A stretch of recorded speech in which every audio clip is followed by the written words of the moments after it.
Olá, tudo bem? Que legal! Eu estou aqui para dar sequência aos nossos vídeos que estamos gravando e disponibilizando em rede social e também no nosso grupo de alunos. E esses vídeos estão sendo sempre produzidos na tentativa de responder algumas questões que nós encontramos em sala de aula meio aos alunos.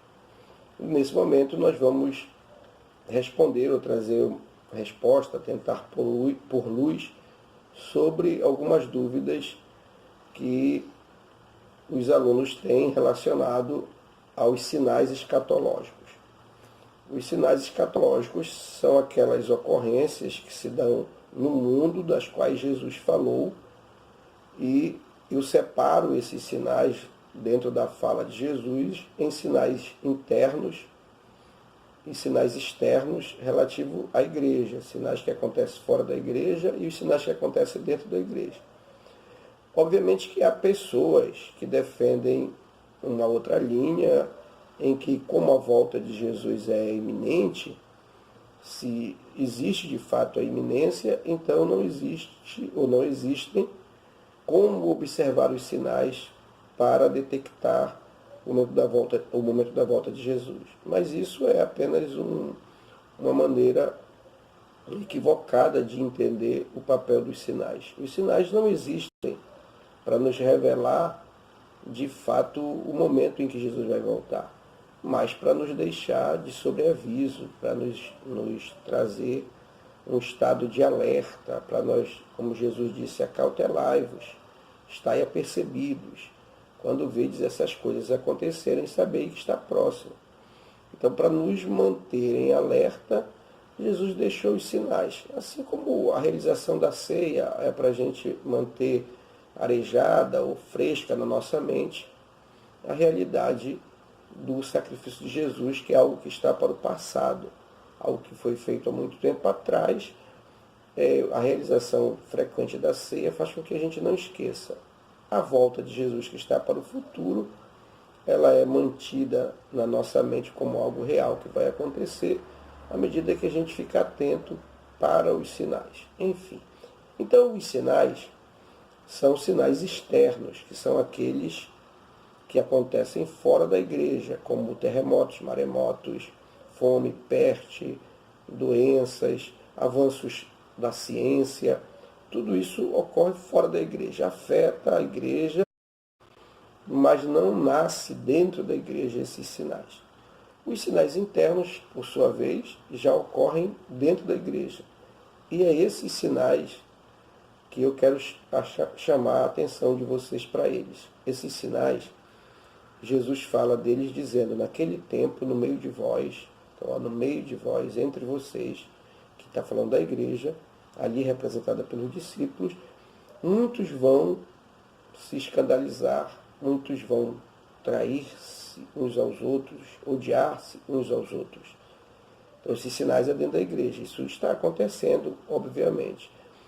E alguém pode dizer, não, mas isso sempre aconteceu, assim como o terremoto sempre aconteceu, desde que há registro na história, dá para saber disso. Só que esses sinais, tanto os externos quanto os internos, eles têm uma maneira de acontecer para serem vistos, para serem tidos como sinais, que tem a ver com a sua frequência e com a sua intensidade. Frequência e intensidade das ocorrências tornam esses sinais como sinais escatológicos. Então, o próprio Paulo vai falar disso, dizendo que esses sinais são como a dor daquela que está para ganhar bebê, a dor da mulher que está para dar à luz. E essas dores, elas se tornam mais frequentes e mais intensas à medida que se aproxima o nascimento do bebê. Semelhantemente, esses sinais se tornam mais intensos e mais frequentes à medida que está próximo à volta de Jesus. Então, observa que esses sinais externos, internos que nós falamos, estão acontecendo na igreja. A gente não pode negar, e com muita frequência. Muita gente se escandalizando, muita gente traindo-se, se odiando mutuamente. O outro sinal interno é o sinal que Jesus disse, naquele tempo surgirá no meio de vós falsos profetas, falsos mestres, e eles enganarão a muitos. Então, muitos falsos profetas têm surgido entre nós. Isso não dá para negar. E a questão do aumento da iniquidade. Por causa do aumento da iniquidade, o amor de quase todos vai esfriar. Aí a gente precisa explicar que a iniquidade é algo diferente do pecado, do simples pecado. O pecado agrava o ouvido de Deus, para que Deus não ouça. O próprio texto de Isaías vai fazer uma diferença entre pecado e iniquidade. Já a iniquidade, lá no 59 de Isaías, Deus falando, a iniquidade separa o homem de Deus. Então, o que é a iniquidade? A iniquidade tem a ver com egoísmo, com orgulho, com presunção, com arrogância, com vaidade, com desamor, com hipocrisia. Então, isso é iniquidade. Jesus vai chamar os fariseus de praticantes de iniquidade porque eles limpavam o exterior do copo ou do prato para demonstrar ou querer parecer-se santo ou justo diante dos homens, mas o interior deles estava cheio de iniquidade. Jesus vai dizer que o juiz é iníquo e no texto não dá para atribuir ao juiz que ele era desonesto, que ele era prostituto ou que ele era assassino. Não dá para atribuir a ele pecado moral. Mas a parábola dá a entender por que ele é iníquo. Porque quando ele está fazendo o bem para a viúva, ele está fazendo isso pensando nele. É só você ler o texto que você vai perceber. Isso lá no capítulo 18 de Lucas vai estar falando do juiz iníquo. E o Mateus 23 fala dessa questão da iniquidade dos escribas que limpavam o exterior do copo. Então a iniquidade afeta o indivíduo dessa forma.